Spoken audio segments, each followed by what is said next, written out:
What's up, you guys? It's Steve here, and we have an update for you on the arrival time of the stimulus reconciliation bill. And this is your stimulus and infrastructure bill update. Now, those of you that follow me here on the channel already know that we heard from Senate Majority Leader Chuck Schumer, who said they want to get this done by the week of the 13th, early, ahead of schedule, get everything done in the Senate and have it move on to the president to get signed into law before Christmas. Well, take a look at some of these articles coming out now. Here's one from CNN. Manchin tells senators that he's skeptical that the Build Back Better can pass this year, as doubts grow that it will get done by Christmas, saying this might go into 2022. And take a look at this, you guys. This is a rare event. We have an exclusive here from Kyrsten Sinema. She's very elusive with the press, but she did an interview, and we heard this. Take a look. Sinema won't commit to voting on Biden's sweeping social safety net expansion. I'm going to be sharing with you the actual video footage so that way you can hear directly from Kyrsten Sinema and what she had to say on passing stimulus reconciliation. And this is a rare occasion indeed. So we're going to be diving in, getting you caught up on the latest. And also just wanted to say thank you so much for all the support on the second channel, Steve Ram Finance.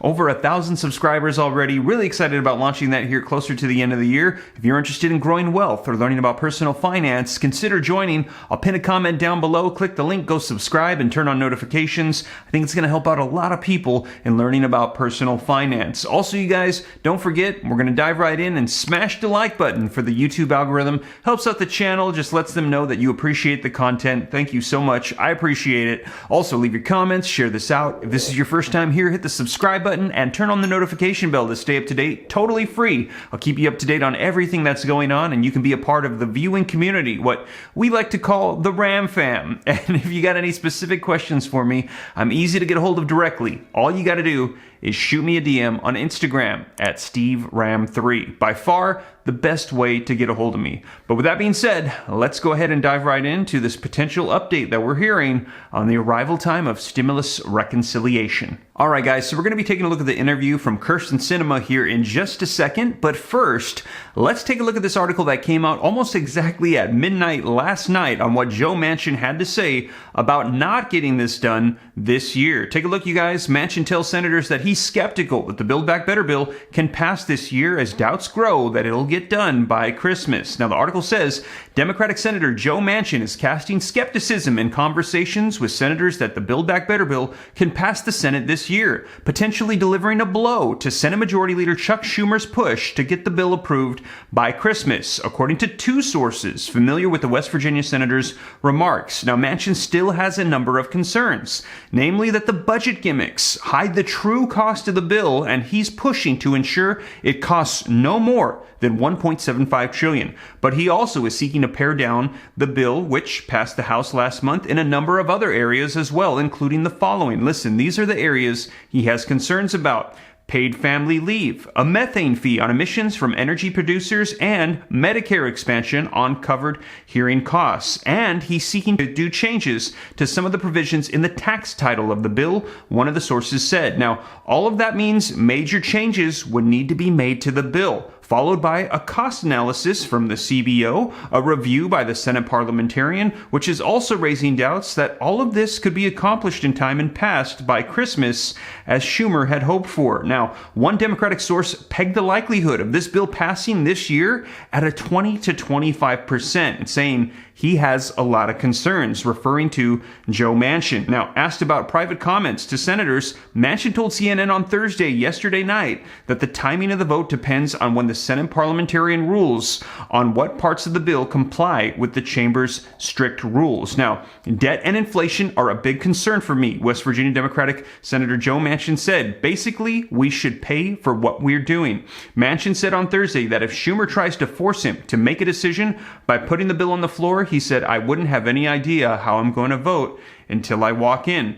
If he voted no, as Republicans hope, it would sink the bill in the 50-50 Senate. Now, another influential moderate Democrat, Kyrsten Sinema, who we're going to be hearing from here in just a second, did not commit to voting for President Biden's sweeping social safety net legislation in an interview on CNN yesterday as well. Following the passage of the economic bill in the House, Schumer said Senate Democrats would try to negotiate with Joe Manchin and Kyrsten Sinema to address their disagreements on the size and the scope of the package. The House did a very strong bill. Everyone knows that Manchin and Sinema have their concerns, but we're going to try to negotiate with them and get a very strong, bold bill out of the Senate, which will then go back to the House and get passed, Schumer said during a news briefing in late November. So it looks like they're sounding very optimistic, but let's go ahead and take a look at this interview that came out, as Sinema said she's not committed to voting on it. And let's take a look at some of the things that she addressed in this interview. You have met directly with the president, perhaps more than any other senator in the Democratic Party, maybe aside from Joe Manchin. What lessons have you learned? What kind of negotiator is the president? And is it hard for you to tell the president, no, I can't do that? President Biden served in the Senate for a long time, so he knows how negotiations work. And he also, during this process, called me repeatedly and asked me to continue working with Senator Rob Portman and others in the G10 to find this bipartisan agreement, and showed a real commitment to wanting this bipartisan achievement, which we've accomplished. And I think the big challenge in front of us is for us to all work together in an accountable and transparent way to actually implement this law. Schumer has said he wants to vote on Build Back Better, that broader social safety net bill, before Christmas break. Are you prepared to vote yes when that comes to the floor? Well, I don't set the schedule for the Senate floor, and I'm always prepared to vote, and to vote for what's right for the interests of Arizona. I personally believe that the best way to create legislation is to be thoughtful and careful so that we're crafting legislation that truly represents the interests that we want to achieve and that creates a benefit and helps people all across Arizona and the country. So that's what I'm working on right now. So it doesn't sound like you're quite a yes yet on the version that just passed the House of Representatives. What changes do you want to make? Well, folks know I don't negotiate in the press, so I'm not going to do that with you. I know one of the things that you made clear very early in the negotiation with the president and your majority leader was that you were not going to support raising the corporate tax rate a single point. Did you feel like at any point they weren't taking your comments seriously, given the fact that they were promising for a long time that this was going to be part of the bill? You know, I don't really spend much time thinking about what other people are saying publicly. What I really want to focus on is how to get to a solution and solve a problem that matters to everyday folks in Arizona. And people back home in Arizona know that I am committed to ensuring that any legislation we pass retains America's competitiveness. So I won't support any legislation that increases burdens on Arizona or American businesses and reduces our ability to compete either domestically or globally. And so I want to make sure that if we are crafting legislation, we're doing it in a lean and efficient way that's fiscally responsible and doesn't impact things like inflation or make our businesses less competitive. So you've been criticized from progressives who say you're standing in the way of what we've been campaigning on for years, whether that's repealing the 2017 tax cuts, whether that is changing voting rights laws. What do you say to progressives back home who are disappointed in the job that you're doing here? Well, I'm serving in the exact way that I've campaigned on over the last near decade that I've served in Washington, D.C. And when I ran for the United States Senate in 2018, I told the folks of Arizona what I would do, that I would come to the Senate, try to find bipartisan solutions, be an independent voice for Arizona, and always put everyday people in Arizona first. I would say that's exactly what I'm doing. One of the ways that you negotiate and talking with your colleagues is that you're pretty forthcoming about where you stand on something. We talked about the corporate tax rate.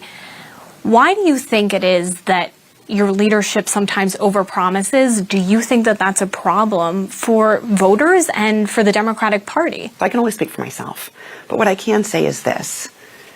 I would never promise something to the American people that I can't deliver. And I think it's not responsible for elected leaders to do that. The concern I have is that, first, it's not very honest. So you should just be honest. That's something my parents taught me when I was very young, and it stuck.